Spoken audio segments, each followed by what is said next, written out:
പ്രിയപ്പെട്ട വിദ്യാർത്ഥി സുഹൃത്തുക്കളെ, നമ്മൾ ഈ വീഡിയോയിൽ പറയുന്നത് കോഫിഷ്യൻ്റ് ഓഫ് ഡിറ്റർമിനേഷൻ എന്നതിനെക്കുറിച്ചാണ്. എന്ന് പറഞ്ഞു കഴിഞ്ഞാൽ it is known as R square എന്നൊക്കെ നമ്മൾ ഇതിനെ പറയാറുണ്ട്. The convenient way of interpreting the value of correlation coefficient is use square of coefficient of correlation which is called coefficient of determination. Coefficient of determination എന്ന് പറയുന്നത് coefficient of കോറിലേഷൻ്റെ സ്ക്വയറിനെയാണ്. The coefficient of determination is R square. ആറിൻ്റെ സ്ക്വയറാണ്. നമുക്ക് 0.8 ആണ് coefficient of correlation കിട്ടിയതെങ്കിൽ R square ആയിരിക്കും. ആർ സ്ക്വയർ എന്ന് പറയുന്നത് എത്ര?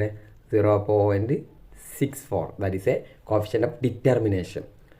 ഓക്കെ, ഇതെന്ന് പറയുന്നത് ഇവിടെ ഉദാഹരണം നമ്മൾ നോക്കാം. Suppose R is equal to 0.9, then r square is equal to 0.81. This would mean that 81% of the variation in the dependent variable has been explained by the independent variable.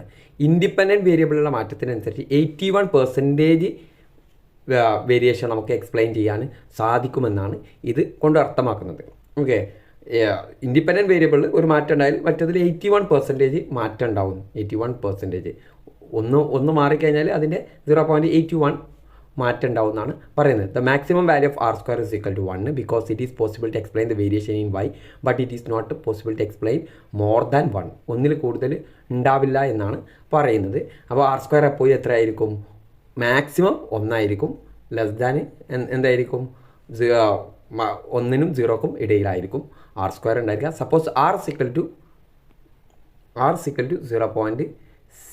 0.60, one case, r is equal to 0.30 in another case. It does not mean the first correlation is twice strong as the second one. ഇതിൻ്റെ അർത്ഥം ഒന്നാമത്തെ രണ്ടാമത്തെ ആയിട്ട് ഇരട്ടി മാറ്റമുണ്ട് നമ്മൾ ഒരിക്കലും പറയാൻ പാടില്ല. R can be understood by computing the value of r square. R is equal to 0.60, then r square is equal to 0.36. R is equal to 0.30, then r square is equal to 0.09. This implies that in first case 36% of total variation is explained, whereas second case 9% of total variation is explained.